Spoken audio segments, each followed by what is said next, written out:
Good evening, everybody. Thank you for joining this webinar on unlocking innovation and creativity.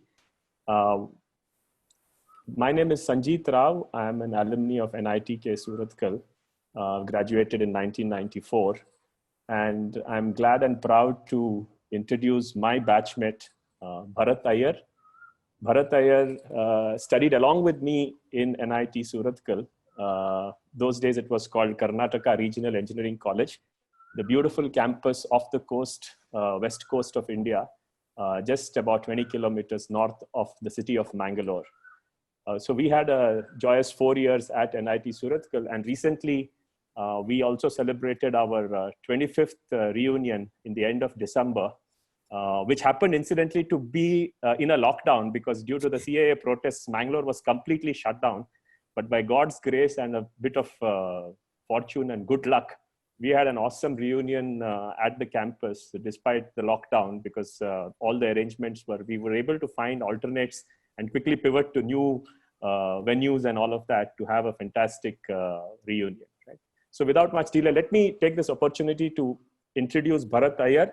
Bharat Iyer currently is a senior faculty with the Art of Living, and he has over 2 decades of experience in the technology industry. He is an alumni of NITK Surathkal with a degree in electrical engineering, and as well, he has a management degree from Asian Institute of Management, Manila. His professional experience covers a variety of aspects, largely in the space of management and leadership. He has worked with many companies, including, he started, if I'm not wrong, his career with ABB from campus and then moved on to IBM. He was with Standard Chartered Bank, GPS, Planet Asia, and so on. A handful of more experiences that he brings to the table. He was very good in his academics. I remember distinctly, he was very good in his academics during the college days. If I'm not wrong, he was probably the topper or maybe just within the top. Yeah. I think I'll just get in touch with Mr. Sanjeet Rao. Yeah. It seems Yeah, he's like back. He's disconnected. back. Okay, right. His audio is connecting. Yeah, he's back. Yeah. Great. I'm so sorry. I don't know whether it was, am I audible, Bharat? Yes, you are, Sanjeet. Yeah, I'm so sorry. I don't know whether it was, I was just moving around and I got disconnected. So I was introducing Bharat, who's worked in a variety of companies like IBM, ABB, Standard Chartered Bank, GPS, Planet Asia, and AFF Ferguson Management Consulting. He's also served as a member of the Karnataka, CII Karnataka in the IT panel. I was telling you that he did exceptionally well in his academics, was a fundu. He was instrumental at the age of 23 to automate South Asia's largest shipbuilding crane at Cochin Shipyard, so way back in the 90s. Right? So from 2004, Bharat's been on the Art of Living program. He's joined Art of Living as a faculty, and he's a senior faculty at Art of Living. While at IBM, he won the Best People Manager award also. So he brings in a lot of experience from the management perspective, as well as how to prepare oneself, I would say. I have personally attended sessions of his during the lockdown, very insightful on breathing techniques, on how to manage stress, and so many other aspects that he brings to table. He publishes a creative blog called Yellow Notes on leadership. You could look it up on www.learningwithiyer.com/yellow notes. That's the place where you will find a lot of yellow notes he brings to the table, which gives you on different aspects on leadership, on stress, on immunity, on collaboration, and every other aspect that he continuously contributes over there. And he has 1 million followers on reading all of his yellow notes on both LinkedIn as well as Facebook. He's a son of a fighter pilot and a teacher, and he's traveled widely and interacted with people from various countries and various backgrounds. His areas of interest are leadership, excellence, happiness, and meditation. So I'll hand it over to Bharat in due course. I'm Sanjeet Rao. I will be your moderator for today. As I mentioned, I'm from the 1994 batch. I joined the campus job and served in the technology industry for 23 years. Was instrumental in building one of India's most successful products in the IT space. It's called FlexCube from a company which was called Citicorp Information Technologies, but it was one of the first made in India products that had a footprint in over 100 countries across the globe. It's a core banking application that I was quite instrumental in developing. I left in 2017 and joined Azim Premji University to do a course in Masters in Education, a Master of Arts in Education, because I have a philanthropic bent of mind. I run a school in our village, which is 100 kilometers north of NIT Surathkal. It's a low-cost school which believes in giving back to the society over there, largely to provide quality education at an affordable cost, where the capex of the school is contributed through CSR and donations, and only the OPEX is what children pay for. I also have a startup called O2U2, which is in the technology space. It is in the travel tech space. We have a solution which automates the tour and travel business. So without much delay, I wish you all a happy Father's Day, a happy International Yoga Day, International Music Day. And last but not the least, our speaker for today, Bharat Iyer, it happens to be his birthday. So very happy birthday today, Bharat. And over to you. Yeah, thank you for that generous introduction, Sanjeet. And it's such a pleasure to be with you on this presentation. Yeah, so I'll just share the slides that I have. So just give me a second. So Sanjeet, just a quick check. Are you able to see the slides? Yeah, we are able to see it. Thank you. So today's topic is creativity and innovation. This is of huge importance for every country, actually. And in this information age, in this new age that we are in, this is really becoming the differentiator. So understanding creativity, how we can unlock it, understanding innovation has become very strategic for all of us. And in this presentation next 1 hour, I've just put down some thoughts on creativity and innovation, right? So what is creativity? This is the definition that is there in Wikipedia, that it's a phenomenon where something new and valuable is formed. Right, so something new and valuable. To simplify it, I kind of thought that anything creative, it really brings out the wow in us, right? So we remember that wow Taj, right? So anything creative that we see, it actually brings out that wow or wow in us, right? So and that's what creativity does, and that's what creativity does. For while we see creativity, also, when we are creative ourselves, it does something very nice for us inside us. The wow comes inside us, right? So what are examples of creativity? These are all we are familiar with. Then when the first iPhone was launched, it was such a wow, right? And when the first iPod was launched, or the entire music library in our pocket, that's how Steve Jobs talked about it. It was a wow, right? So innovative products are examples of creativity. Also, kind of movies and characters within movies, right? The Millennial Falcon, which was like a few decades ago in Star Wars, it still continues to fascinate us. Or the Jedi and their lightsabers, all examples of imagination and creativity which bring a wow. The droids in Star Wars, all of them bring out a wow inside us. Also, food. I mean, India is a land of such creative food. If you look at it in all our states, the food is so unique. From Bengal, the rasgullas, which is such an innovative, creative dish, to the south, where we have a food that is given on a banana leaf, 20 varieties of food served in a meal. There is so much creativity even in food, and especially in our country. Again, characters, right? Avengers, each and every character that has been is all imagined, and it's creative, and it's so interesting. And for many of us, these characters have actually come alive, right? So they are no more just a character in a film, but we actually relate to them. The Amul girl has become ubiquitous in our newspapers and hoardings. All examples of creativity, right?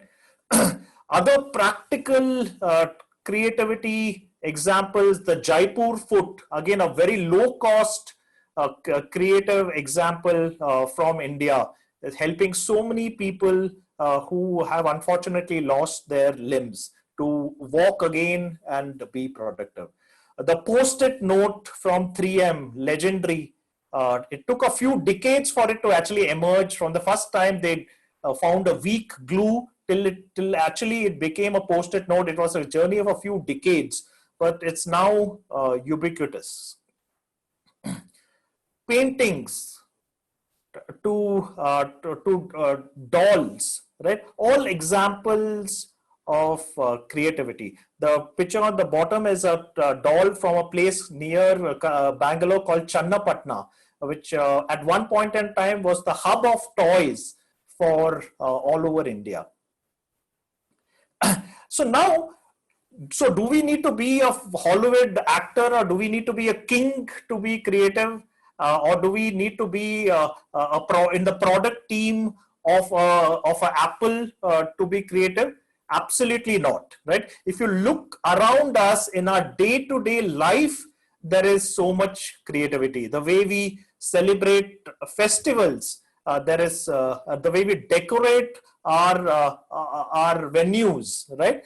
There is so much creativity all around us, right? The way our children do their projects, I mean, there's so much creativity all around us, and creativity, every person can be creative.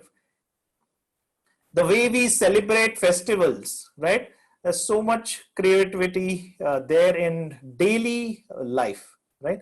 The way we cook food, the example on the left is actually my sister had baked a cake, right, or a football, right? And all of these dishes are real photographs, right? How we kind of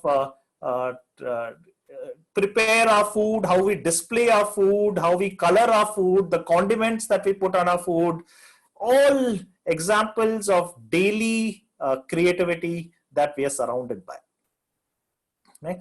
Again, one thing is the way we take photographs. Now, each and every one of us is a creative photographer. So these are two photographs I myself took. So we can, so much creativity, which all of us are now engaging in, especially taking photographs. So the key point here is each and every one has creativity inbuilt in us, and we can be creative.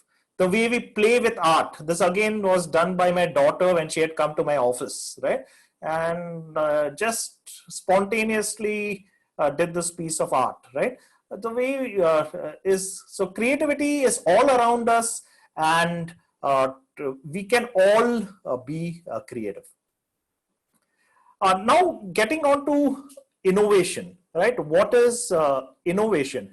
Innovation is really more a part of the business world, where it's a process of translating creative ideas and creative inventions into goods and services that create value for which a customer will pay, right? So it's not only a prototype is not good enough. If you want to call a prototype or an idea an innovation, it has to be feasible. It has to add practical value. It has to be sustainable. It has to be profitable, right? So it's a much higher bar than creativity. Creativity is an input into innovation. So what are examples of innovations? Right? I mean, we can't talk about innovation and creativity without talking about Apple, right?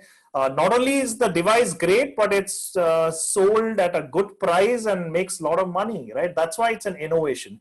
If it didn't do well and it had shut down, we wouldn't call it an innovation. Tesla, their cars are selling, continuing to sell, right? It's not just that they developed one car, two cars. They've got a production line selling thousands of cars, and hence we can call it a innovation. And innovations are not only products, right? Business models also are innovative. The entire IPL is an innovative business model. The way it was put together, very profitable venture, sustainable venture, now into, I think it's close to its 15th edition or 13th edition, something like that, right? And on the entire, Sanjeet articulated the success story of FlexCube, right? Which is the entire model of India creating software products for the whole world, right? That model also is a creative business model, right? The entire business model of the entire software industry is because of a very creative business model.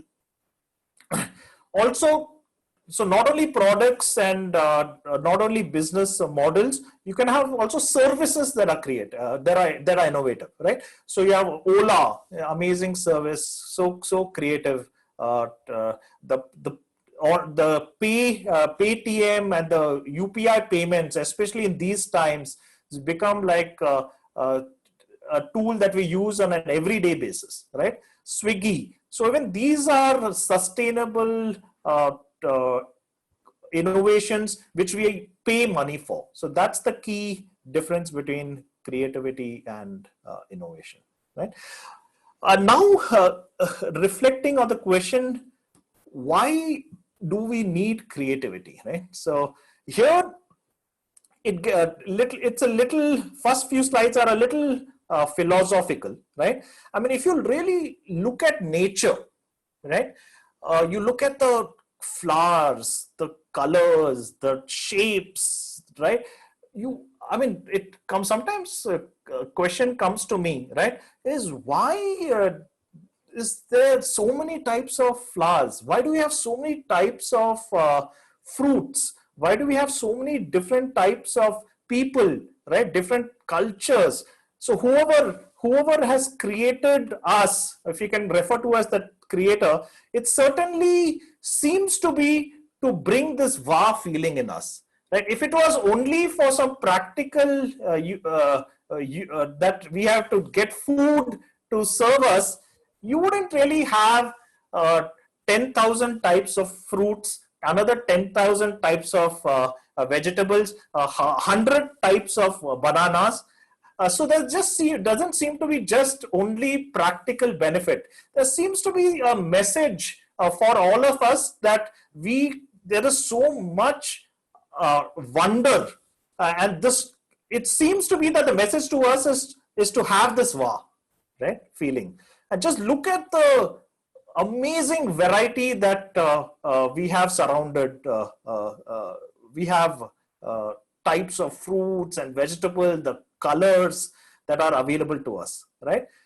It's typically, it's really mind-boggling if you look at the nature's diversity and nature's creativity.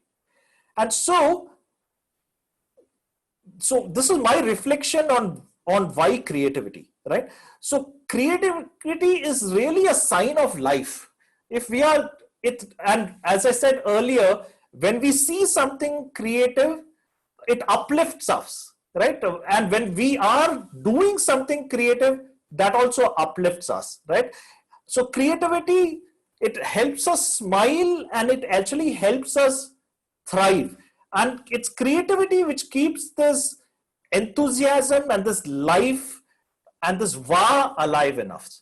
So according to me, this is what my thoughts on why we need to be creative.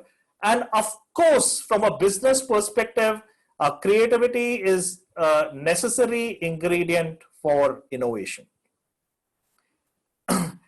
Now, coming to the question of why is innovation required? So here, I mean, if we look at all of these products which you see here are creative products, right? The Walkman was very creative for 30 years ago. IBM's first PC in the 1980s was very creative.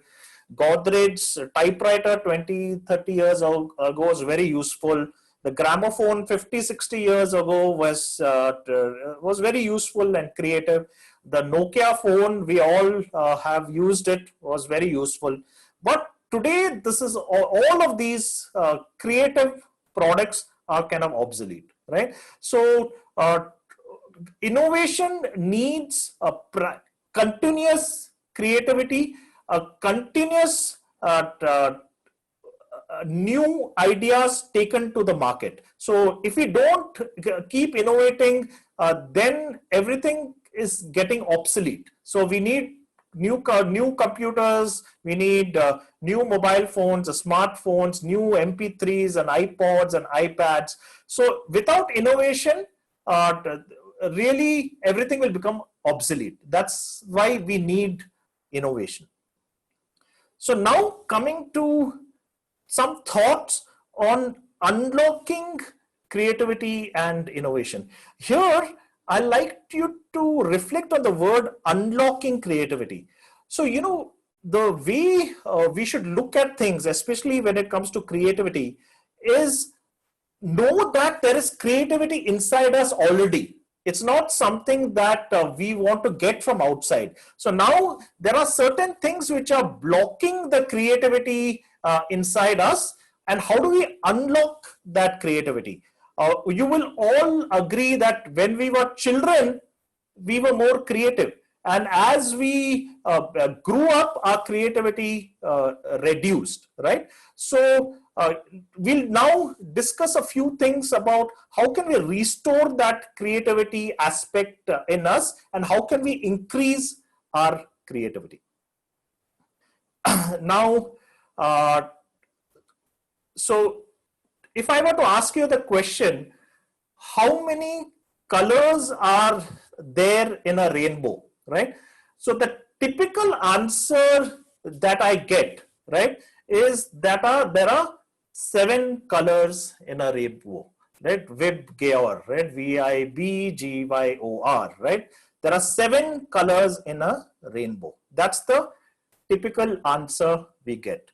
But now I want you to observe this diagram, right? This is a picture of a real rainbow, right? Now, look at how many colors are there in this rainbow. Are there 7 or are there more, right? If you closely observe, even if you look at you can immediately see, even in the shades of blue, you have aquamarine and you have light green, you have dark green, you have different kinds of blue, dark blue, navy blue, light blue, sky blue, everything here, right? So, but we typically, why do we answer that there are 7 colors in a rainbow, right? So that's the way we think. You know, the entire world is complex. So what our mind does is it simplifies everything, right? So it makes mental models of the world. We cannot grasp with the complexity of the world. So it is absolutely required to create mental models of this world, right? So, and the very fact that we become aware that we are creating mental models means there is going to be a gap between the reality and our mental models, right? So if and also we got to leave the possibility that your mental model may be not accurate representation of reality, right? So just realizing this, that we are using mental models, allows us to question our thinking, question our interpretation, and this itself is the first step to creativity. Because if the input is different, then the output will be different. So if your input that we are getting, we see things more as they are rather than our predefined mental models. If we are able to correct or update our mental models, our perception improves dramatically, and as our perception improves, our creativity starts immediately improving right there. So again, we form mental models of everything around us. So we can reflect about how are we actually, what are the different kind of mental models that we are creating for us, and keep a little bit of doubt about the accuracy of these mental models. Now, one aspect of it is the mental models.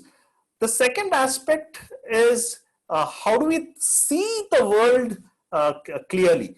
We all know that if we wear red glasses, you're going to see everything red in the world. Your perception is going to suffer. I'll give you another example. If you're recording a video uh, and your hand is shaking, right? Will you get a proper recording?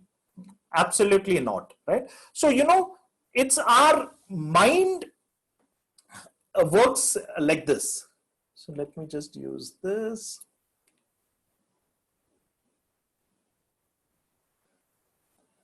Our mind is actually like the camera getting a lot of inputs from the world.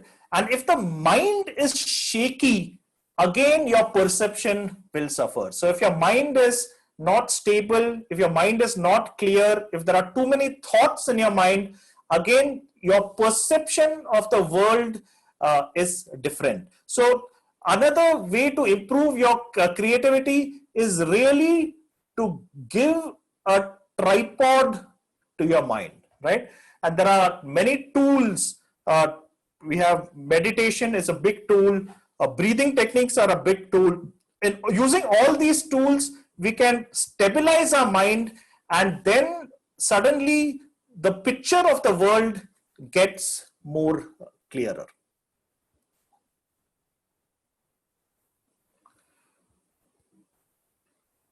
Just a second. Yeah. Again,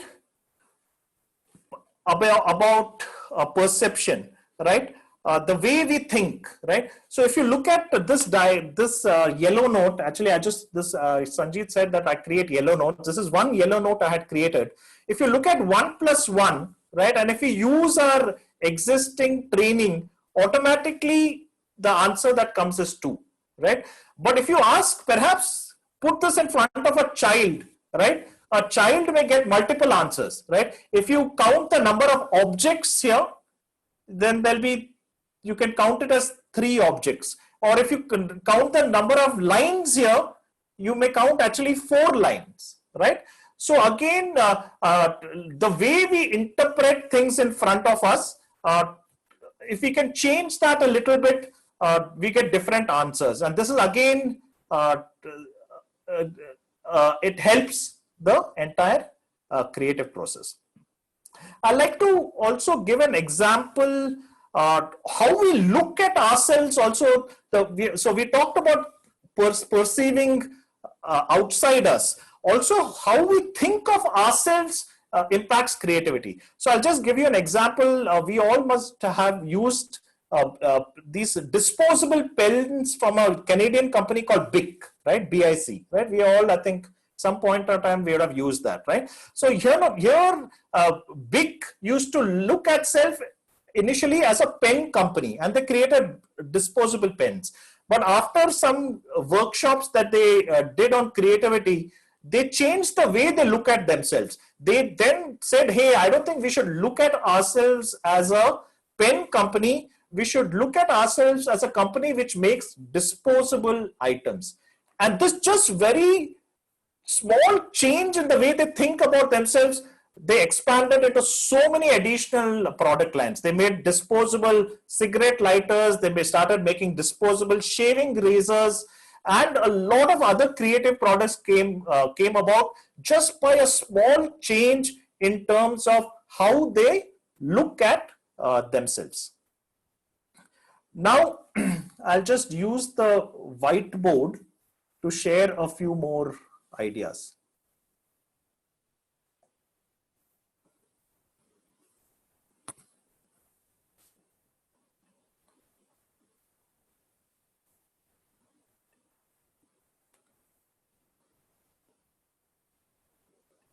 Okay, so we talked about the role of perception in creativity. I'm now going to talk about the role of stress in creativity, right? You know, there is an understanding or a wrong notion that if there is more stress, then there is more creativity. If this was true, then Somalia, then Syria, Iraq would be the most creative places in the world. So clearly, actually, there's absolutely no relationship between stress and creativity. Of course, a little if somebody is lazy and dull, stress can move that person out of laziness. A little bit of stress, right? But that's the only role stress really plays in creativity. And if there is stress, there can be no creativity. And so first, so how do we get more creative? If there's stress in our lives, we have to get out of stress. So how do we understand stress? What is stress? I'll just give us very simple definition of stress, which was given by Gurudev Sri Ravi Shankar, the founder of the Art of Living. So what he said was, you know, if this is our workload, right, and this is our energy level, right, whenever our workload is more than our energy level, that's when we experience stress. That's where stress happens, right? So simply put, stress is too much work, too little energy, and too little time. So how do we deal with stress? There are two approaches to deal with stress, right? One approach is, if this is our energy level, we can manage our workload, right? Manage our workload so that it's optimized and it doesn't go above our energy level. All techniques that we have learned and we call time management, right? Whether it is prioritizing things as 1, 2, 3, 4 or ABC, right? Or whether it is delegating tasks, it's actually using this principle where you're trying to moderate your workload to match your energy level. But we all know this is really not sustainable as the workloads are only increasing from day to day, right? And also now we have seen in the last few months that the workload is also becoming unpredictable. You can't really plan too much ahead, right? So time management has its limitations. So what is the other way out?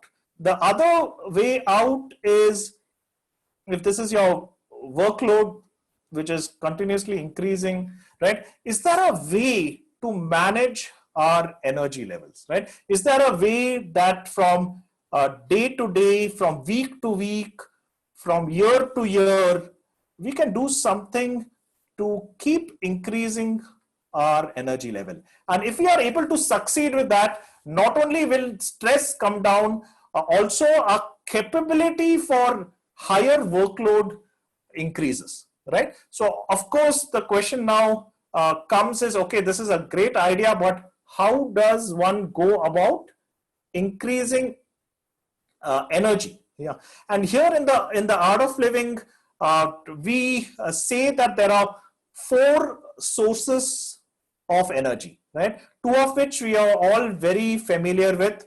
The first, so if we all have eaten breakfast, we have had lunch, we're going to soon have our dinner. So the first source of energy is food. After 4 hours, we are all going to sleep, and that tomorrow morning we'll have a good sleep and get up fresh. Sleep is another source of energy, right? And the way food and sleep behaves is, you know, if you're hungry, you're not eaten, and you start eating, your energy increases. But if you start overeating, your energy decreases, right? So you can certainly, or you need to optimize the quality and the quantity of your food.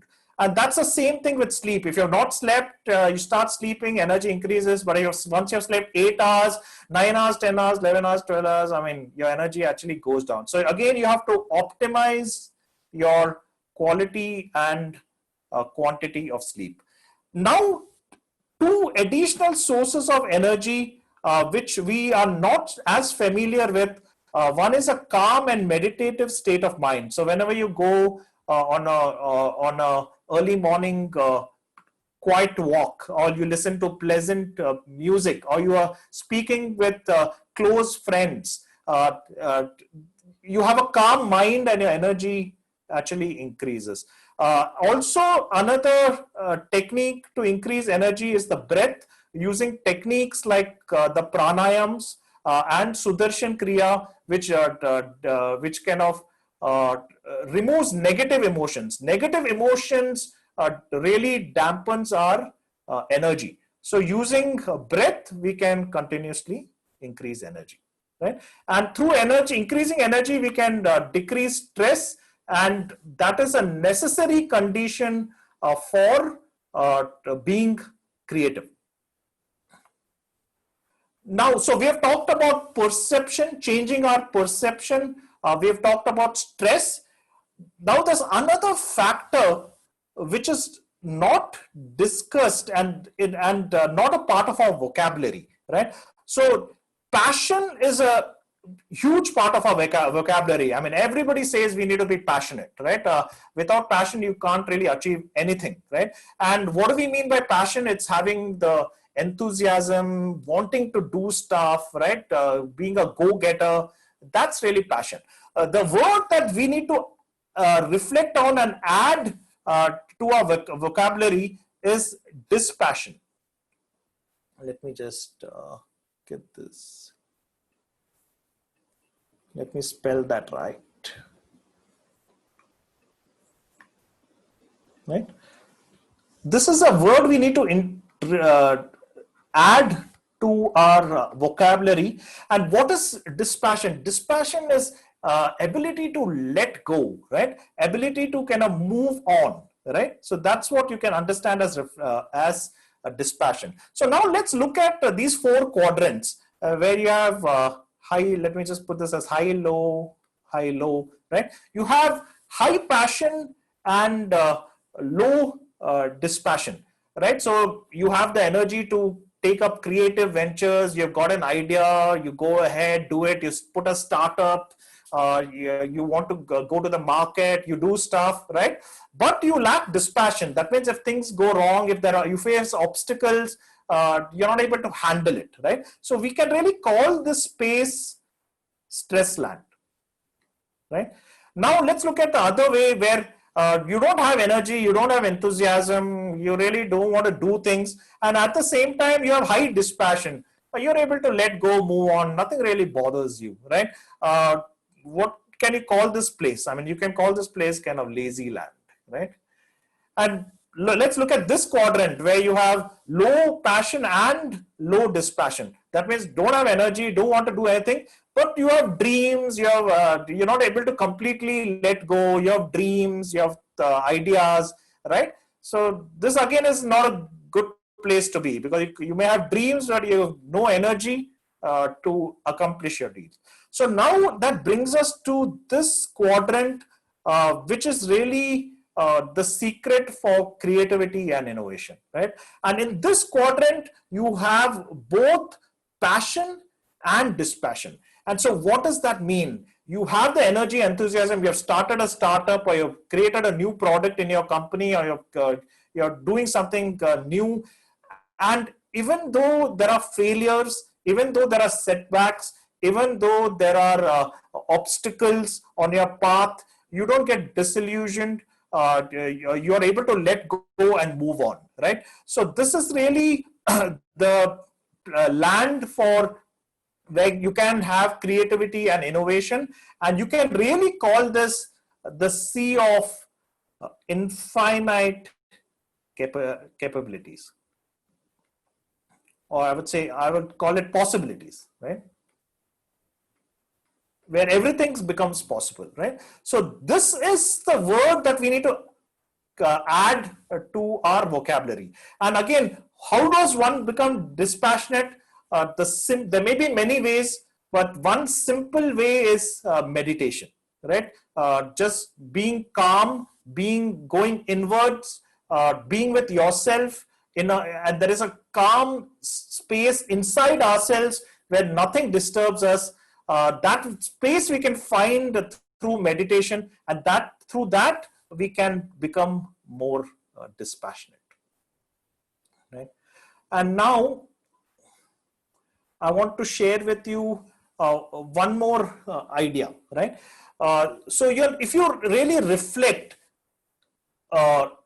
and let me give you 2 examples or 3 examples here, right? So you talk about Newton, right? So Newton got this idea of, let me draw a tree here.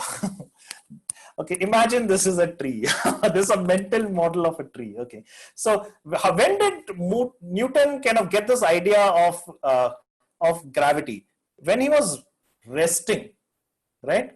That's when he got this idea of gravity, right? When did Archimedes kind of get these ideas of buoyancy? Again, when he was relaxing in a bathtub, right? That's when this intuitive idea came about buoyancy, right? When they were resting. Also, when A.R. Rahman wants to create a music track, he doesn't go to the nearest vegetable market, right? He goes to his studio in the middle of the night, which is quiet and calm and serene, right?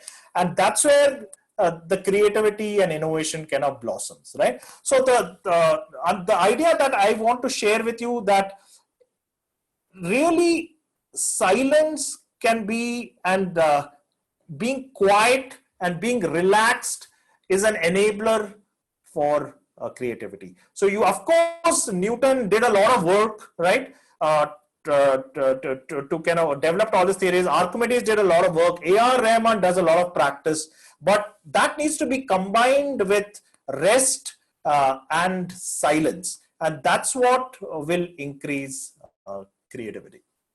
So we shared 4 ideas about increasing creativity. So one we shared about perception, right? The second idea we shared about is getting rid of stress, right? The third idea we talked about is introducing the word dispassion, right? And the fourth idea that we talked about is silence, right?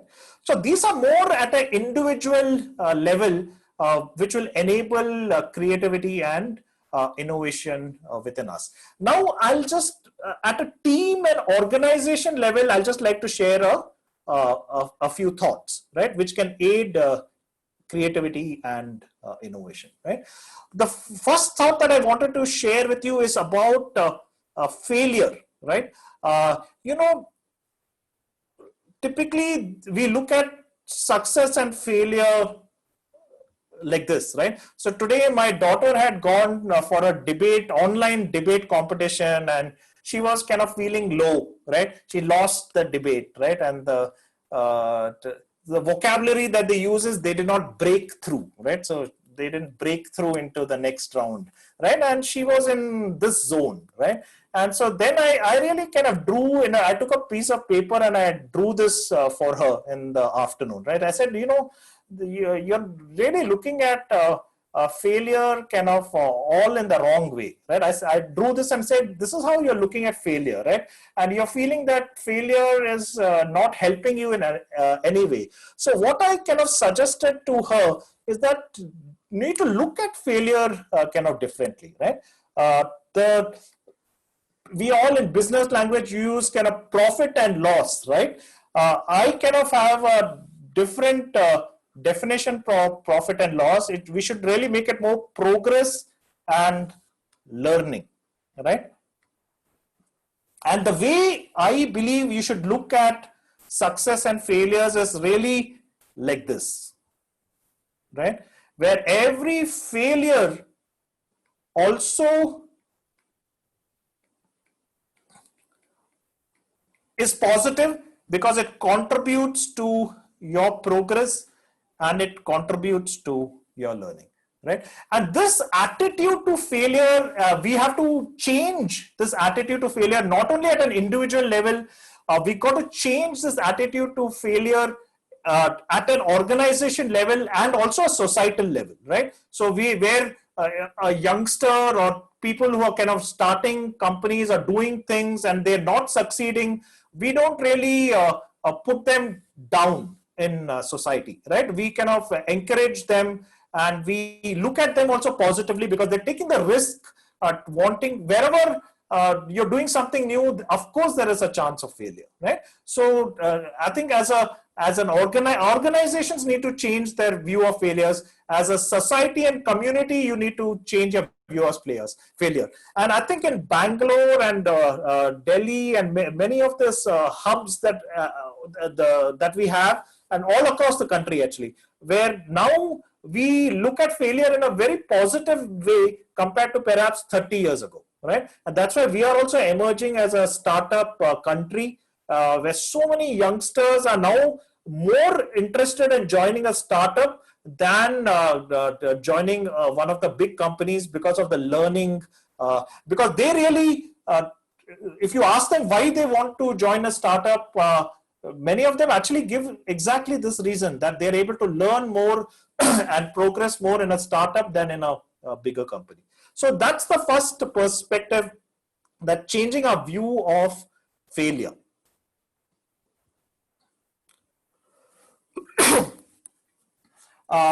The second point I wanted to kind of bring up is, in a company, everybody wants to be trusted, and without trust, there can't be creativity. So I'll just like to, in Art of Living, this is how we look at trust, right? So we believe trust has two components, right? One is competence, right? And the other is a sense of belonging, right? So see, if you don't have a sense of belonging and you have competence, of course, if you don't know somebody well, or you don't, of course you will respect them, right? But if you really want to trust somebody, both are required. You need a sense of belonging and competence. When both are there, that's when you really have trust. So if you notice, companies, they are investing a lot on building competence and building hard skills and soft skills, but perhaps they are under investing in developing a sense of belonging, right? And if they are able to do this along with their other programs, then really the trust factor improves in companies. And only when there is trust, there is security, will you really have more creativity and innovation.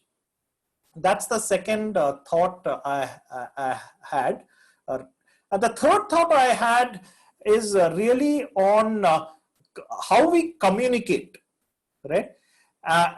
And communicate regarding especially when things don't go well, right? So, we had Edison, right? Edison had given one quotation which is very nice. He said that, to have a good idea, you need lot of ideas. That's something he said maybe more than 100 years ago, right? To have good ideas, you need a lot of ideas, right? So, if people, your employees or your team members, right, come to you with an idea which may not be very good, we got to be very careful, and we should really not criticize, right? Because if you criticize and you're too harsh, then they're not going to come out with a second idea, right? And so it's very, very important to not criticize. And in Art of Living, the phrase we use is, do not pour cold water on other people's enthusiasm. That's the term that we use in Art of Living, right? Don't pour cold water in other people's enthusiasm, right? And that will really keep the spirit alive and keep the flow of ideas coming through. So those are the three aspects relating to team and organization that I wanted to share with you. So I'll just write it down again. So that was our entire approach to failure, right? And the thinking around failure. The second was about how to build trust, which is really about belongingness. And the third is really about criticism, right? Not being overly critical, right? So those are three ways you can improve your creativity and innovation in your team and organization. Now, I just told you about Edison here. So I'm just going to write down three things that he said maybe 100 years ago, which really are very, very applicable today, right? So the first thing I already said, to have a great idea, right? You need a lot of ideas, right? So that's one thing which he said, which is very, very applicable today. Second thing he said, which is really about failures, which he said that I've found 10,000 ways that things will not work, right? So that's the his attitude towards failures, right? And the third thing, which is again very, very interesting, is I'll just quote him directly. He said that as soon as I find that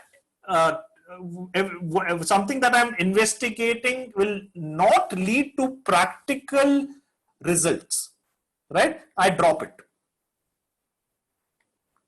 right? So the focus on practical results, right?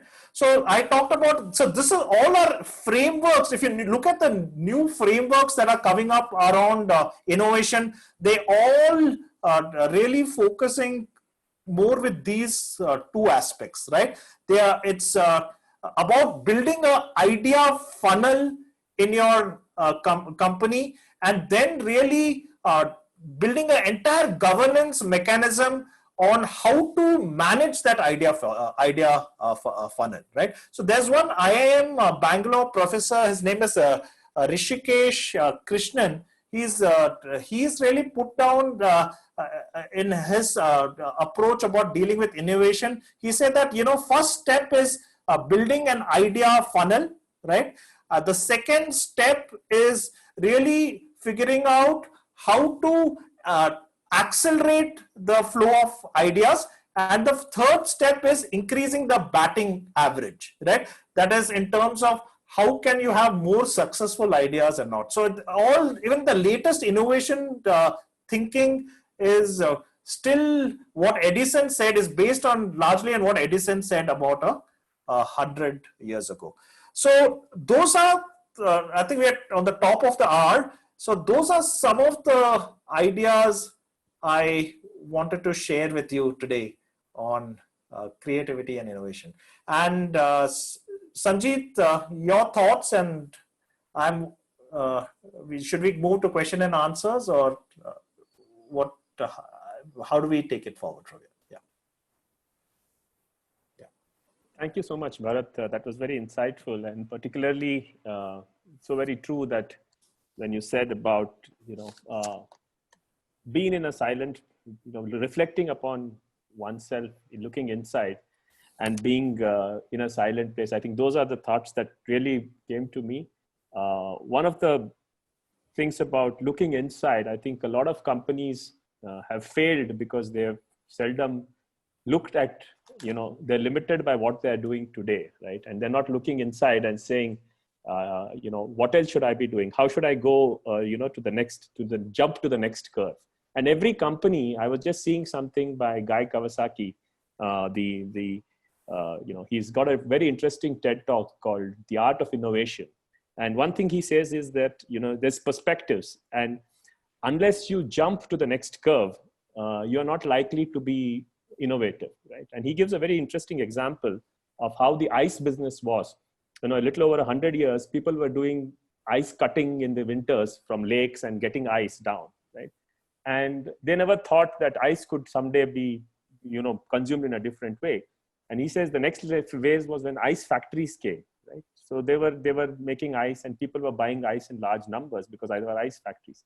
And the third generation was when refrigerators came, right? Yeah. So the ice cutters didn't become the ice factory owners, and the ice factory owners didn't become the refrigerator manufacturers. So every time, unless people had perspectives, it was quite unlikely that they were being innovative and up the curve to get to the next level. So I think, thank you very much, Bharat. That was very insightful. There are a handful of questions over there. I think a couple of them are probably suggestions. The first one says creativity in which can be, I don't think it can be improved by going to college and getting a certificate. Your thoughts on that, Bharat?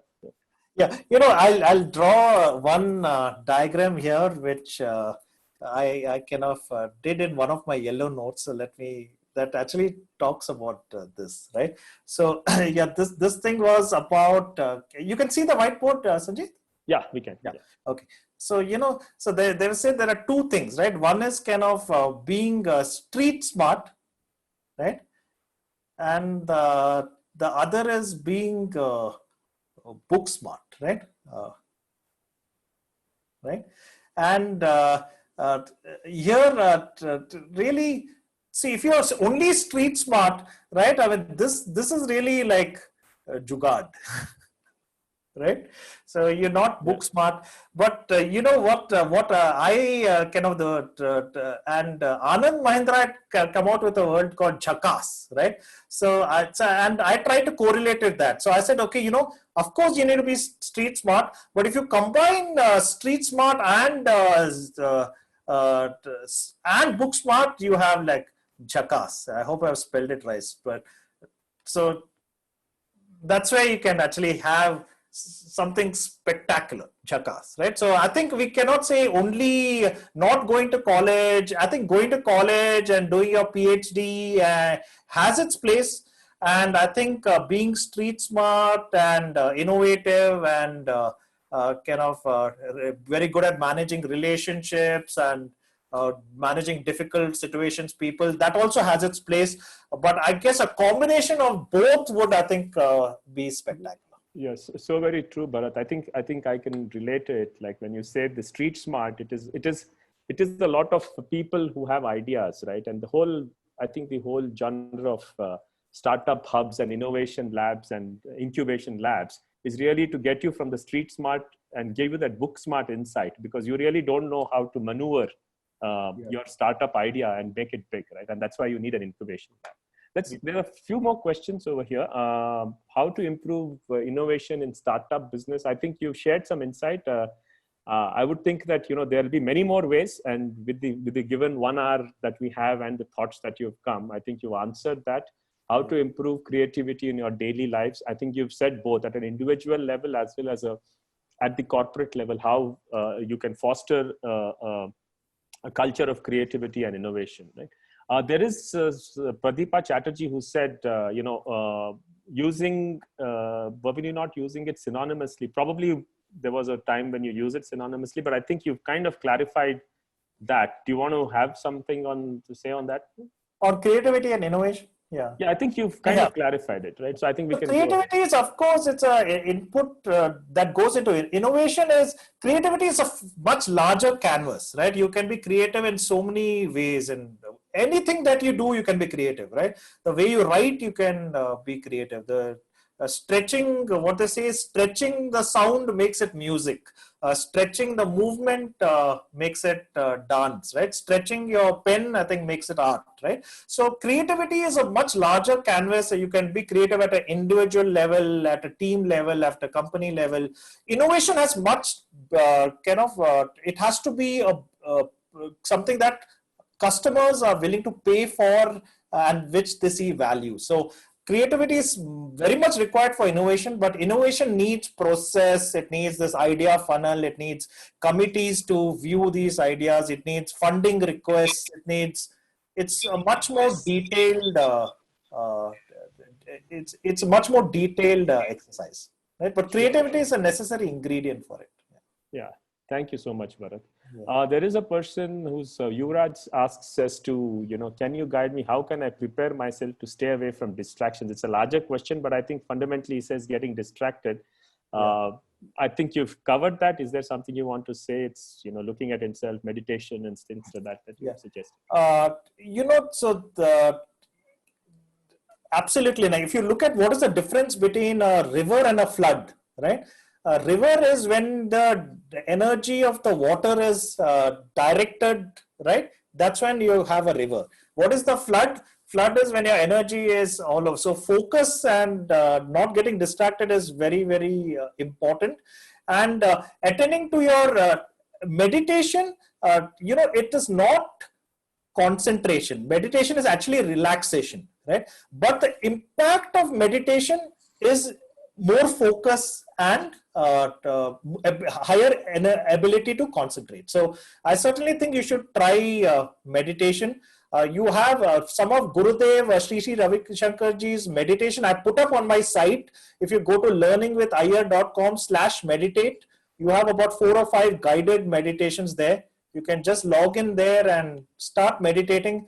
It will surely increase your focus. For sure. Yeah, Bharat, indeed, very much. I think the workshops that you guys conducted for us from NITK really helped. And I was talking with Anil, our batchmate, and he was like, he was really finding it very relaxing to kind of do the meditation every day for a short duration and really boost the energy levels, right? There is can you give an example of passion and dispassion? There's a question by Bharat. Yeah. So, life is you need to be in life, right? You need to work and you need to sleep, right? So when you go to sleep, it's an example of dispassion, right? So that's so there are times when you need to work and there are times when you need to rest, right? Also in the Bhagavad Gita, right, which is it is one thing is exactly about this, right? It said, you please focus only on the action and not on the result of the action. That's a way you can be easily dispassionate, right? By when you say focus on the action and not on the result, that's really an art of being dispassionate. So you continue working, and since you're focused only on the work and not on the result, your mind doesn't get disturbed, right? And you are able to keep working and not get bothered about the result, right? And this, Sanjeet, you told me something earlier today, which again, Guy Kawasaki said, right? He said that, companies should not focus on just the profit. Yeah. They need to focus on more making meaning. Making a meaning, right? This is in some way related to this, right? So when you're focused on making a meaning, you're not so perturbed if this quarter you had a loss, right? You are able to focus on the action and say, hey, my larger purpose is is making something happen here. And if a quarter loss happens or something happens, it doesn't disturb you, and you can be dispassionate. Sure. Thank you, Bharat. Saurabh says he's feel less confident on my ideas and think I'm not creative and innovative since so many others said. How can I remove this thought from the mind and be more creative and innovative? So this is where Gurudev Sri Sri Ravi Shankar says, right? He said that first thing is know that you are born means you're creative. Right? Creativity exists in every one of us. It has only been covered by stress and maybe because of some other environment factor. So first thing is we got to know that creativity exists within us. So we have to just dust off the kind of some of the stresses and other influences and restore us back to creativity. So creativity is in us, and meditation, increasing your energy makes you creative. It makes you intuitive. It will happen for sure. Sure. Thanks, Bharat. Niranjan says, not everybody is gifted with creativity. What factors help to create creativity? I think everybody, my view is, let me take a quick shot at it. I think everybody is creative, right? It's a question of, I think the previous person said, you're not able to express it or you're holding it to yourself. I think the fear of not been accepted as a good idea. Those things I think come to being. But yeah, take a shot at it. I believe everybody is creative, right? No, absolutely. Yeah. So do you think what factors can help develop creativity? Do you have? I think you did share a few of them on the chat. So, you know, silence is the mother of creativity, right? So more quiet you become, the more quiet your mind is, creativity will happen. And I'll just give you an example. Like maybe about 2 years ago, I went on to a retreat, Ayurveda retreat. I stay near the Ravi Shankar Ashram. We have a Ayurveda resort, right? And there I've stayed there for 10 days, right? And it was so quiet, right? And then I really, my mind became calmer, and I just started writing articles. I'd never written so many articles before. And even if you look at this entire thing of the yellow notes, right? I never planned anything. I started scribbling on a few pieces of paper, drawing things and writing my ideas. And now 1 million people have viewed it. This is not something that I had, or this is not something that I went to any school, but meditation, relaxation, music, balancing your left brain and the right brain, right? All of this brings out the creativity which exists inside us. Sure. Thanks, Bharat. We need to build DVSS, Shiva Sharma says, we need to build innovators and creators coming out of the higher learning institutes. I would think, yes, I mean, that is definitely needed, but I'm sure we all suffer the larger problem of the education being, what we call in the space of education, at where I did my master's from, it is called transacting the curriculum. So the teachers just transacting, it's like a transaction to be dealt with, not really build a culture of, innovation and creative thinking in education. Can we have a model to create an environment that nurtures innovation and creative thinking in educational institutes? That's the question. Here, I mean, like you see, for creativity, as I said, you need a trusting atmosphere, right? Yeah. You need a sense of belonging. That, according to me, is the fundamentals, right? You need to have a safe environment, right? And you need to, like I said about criticism, there should not be overly critical viewpoints, right? If somebody's doing something and you can't have, you have to, people should be patient, right?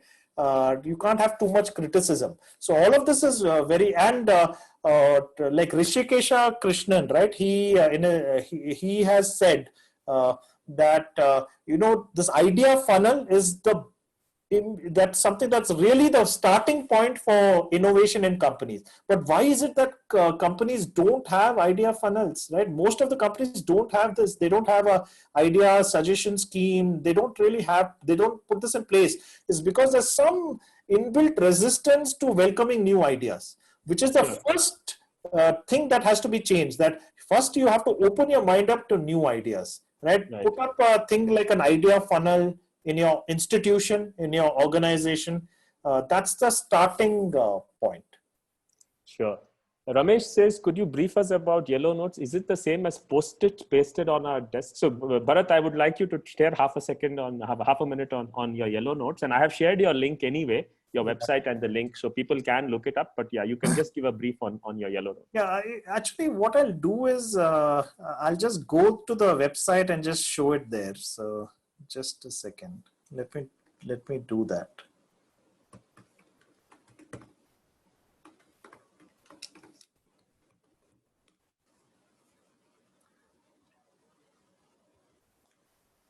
So just a second. I'm just going there.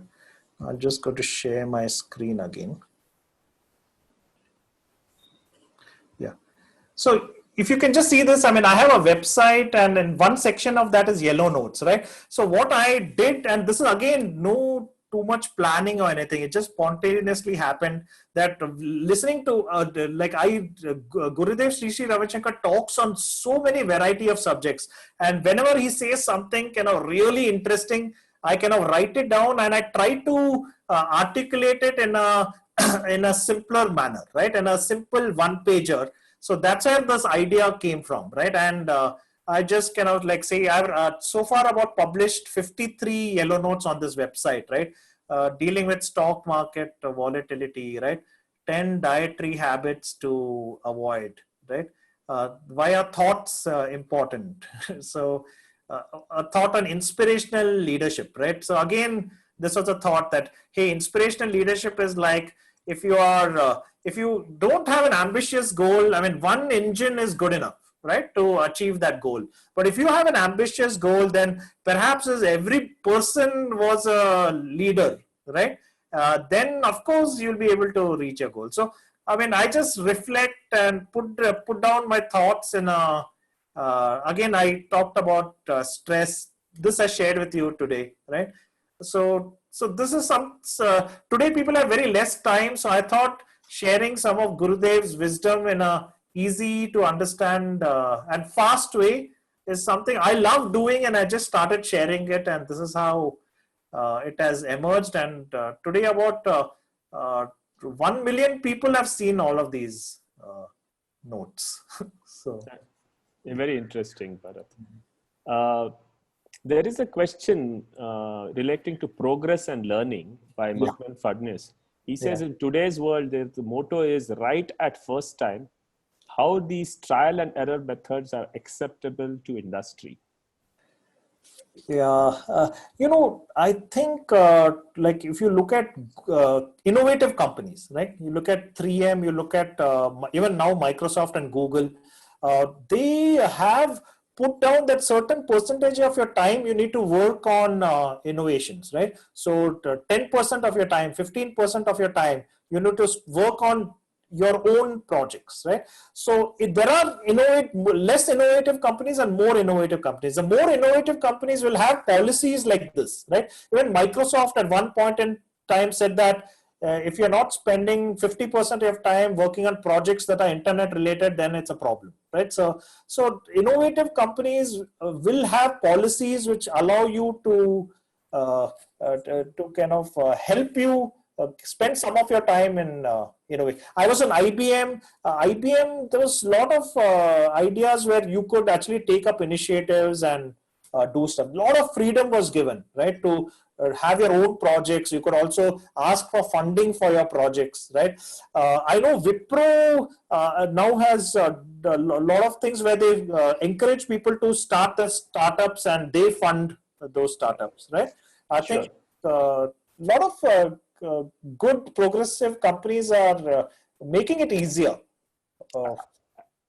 Yeah, that's true, Bharat. I would think that, the right at first time is when you scale it, they want it right at first time. I think the industry today is largely acceptable. It's acceptable in the industry to actually create and innovate in a smaller way and then try and scale it up. And probably that's why there is a increased culture around prototyping and the design thinking and prototyping and stuff like that, wherein you're trying to do it in a small way to assess whether there is a product market fit and things like that. You do surveys, you do so many prep work to make sure that what you have is going to work, right? And then you do a soft launch and then you see whether things work and then you really scale. And truly, I think there is largely all the companies which have this philosophy of allowing for trial and error, which is the whole concept around launching in a small way, they at the end become successful, and they're also able to pivot very well, very quickly,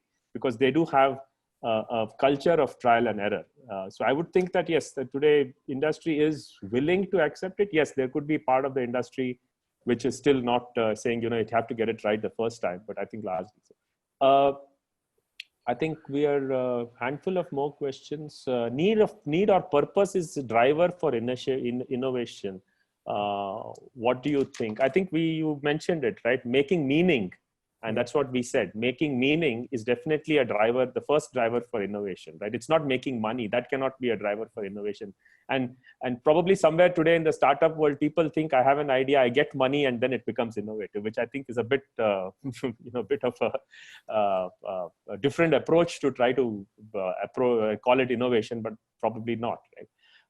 Helping a person become creative needs to start from school. Currently, our schools teacher rote learning and rather than think inwardly. Fair enough. I think there's no specific question, I think.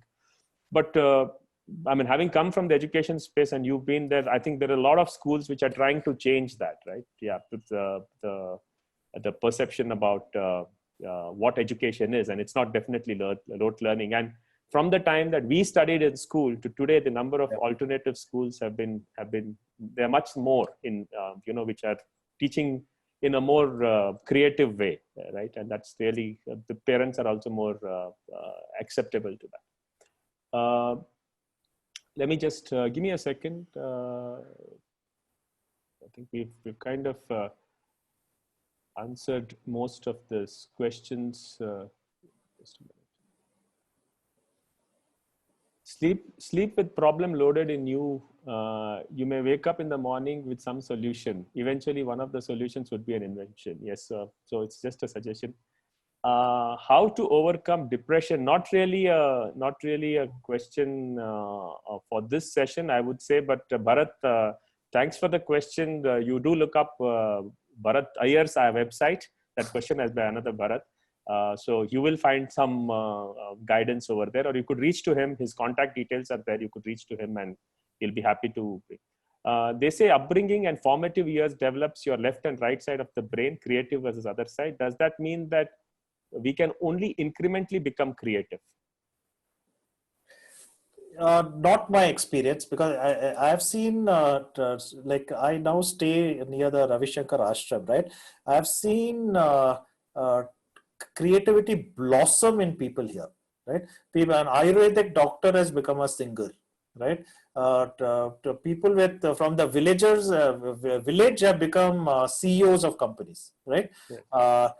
So I have seen blossoming of human talent here, right? So your background really doesn't matter, but through your the practices, through breathing and meditation practices, they are so powerful that you don't have to worry about the past, right?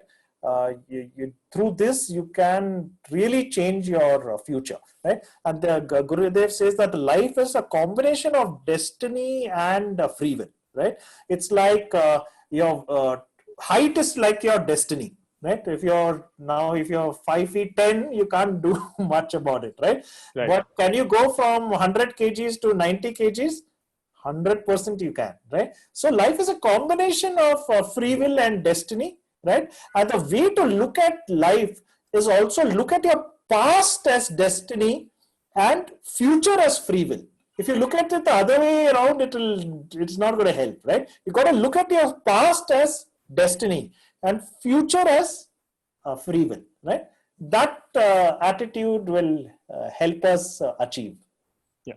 Thank you, Bharat. I think we're kind of towards the end of the hour. There's probably just one more question I thought that we will take. Can you give me examples of how parents can bring that dispassion with their kids, because that really creates that ability in the kids to focus? See, all I can say, I have 2 kids, right? They have been exposed, they've done a lot of art of living courses, and it's difficult for parents to, if I tell them you do yoga, it's difficult, right? If somebody else tell them, it helps. So today, 2 days ago, my younger daughter said that, hey, I want to do this yoga program. Can you do it, right? So again, you got to kind of be in an environment where where all of this is supported, right? And then kind of the parents, they say that how to take care of your kids is to take care of your kids' friends. Okay, thank you. And there's this last one which is not really related to creativity. I will just bounce it off and you can answer this, Bharat. Airodi Karanth asks you, when did you get this revolutionary change and also become a disciple of Art of Living, Ravi Shankar, etc., and now so much useful to others? Was it when you were in NITK only or later coming out, seeing life after employment? Did NITK have any influence for this transformation? So this is just on your personal front, not really. Yeah, but how did this all happen? Right? Yeah, I have to give the credit to my wife. She first brought me to the Art of Living ashram in 2002. And for me, the moment I saw Gurudev Sri Sri Ravi Shankar, actually, I didn't need anything more because I saw him, I asked him a few questions, and I thought, my God, this guy is a really amazing person, right? Because I've seen a lot of people, but my very first meeting with him, I said, this guy is really interesting, right? And for me, that much was good enough. I met him in 2002 for the first time. And then I did the course in 2004. Like when I was in IBM, I had a really tough boss, right? Very good, very talented boss, but very tough boss. And Art of Living helped me really succeed in my career, right? I was able to stay stress-free. I was able to stay positive, right? And really, in the whole of IBM, 11 years I spent, right? Towards the end, I had to refuse promotions, right? Because I did not want to travel 4 hours in a day, right? So if I got promoted, then I had to go to another part opposite side of town and spend 4 hours. I said, no, I don't want that. I'm happy with what I have. And last 5 years, I find what I'm doing is very meaningful to others. So that's what motivates me, right? And that's what inspires me. To be helpful to others is an awesome kick, better than any other kick that you have experienced. So very true, Bharat. I think being useful to others is a gift that we can give others as well as gift ourselves, I would say. Right? I think we are pretty much at the end of the hour.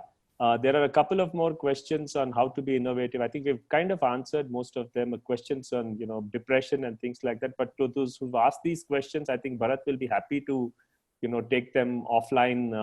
We've shared the link of his website. His contact details are there. I also shared Bharat's LinkedIn profile, so you could look him up and contact him personally on his website to get some more perspectives. So with this, we will conclude the session. I would like to thank each and everyone who's come and attended this session, and particularly Bharat. Thank you very much, Bharat. That was very insightful, and a happy birthday to you again. Thank you so much. Thank you very much. And I love NITK, and now, of course, the entire NIT fraternity, right? So, the reunion that Sanjeet actually put in a lot of effort in making our reunion happen. And we are so grateful to Sanjeet for that. And we are the kind of bonds that we developed at NITK, and I'm sure it's true for all of you in NIT. Kind of really lifelong bonds, right? So wonderful to be with fellow NITians, I would call that, and wonderful interacting with all of you. Thank you so much. Yeah. Gagan, we are done, so I think you can. All right, sir. All right. So we are ending with the session, and so I just wanted to take the closing remarks from Deepa ma'am and Jogendra sir also. If sure. You can just, right? Sure, please. Wish you very happy birthday. Thank you. And today is a very good day for us. Father's Day, your birthday, and one is Yoga's Day. Yeah. So this is a nice program. So Deepa ji, आप कुछ बोलना चाहेंगी? Yeah, definitely, Bharat. Thank you very much for this whole session. It has been very enlightening at a personal front and also at an organizational front. The way you picked out things, it was almost like opening the petals of a flower. So, these are the things, these are the things. Of course, there is a long way to go. But still, this has been very, very insightful. And I'm sure for all the participants, those who have been in this webinar, they have also got a lot out of this. And Bharat and Sanjeev, both of you, thank you very much for joining us today. And also a big thank you to all the participants who took out their time on a Sunday evening and joined us today. Thank you. Thank you so much, man. Thank you, Bharat sir. Happy birthday once again. Yep. And we are signing off for this webinar. Yep. Thank you so much. Bye-bye. Good night. Take care. Have a great week ahead. Thank you.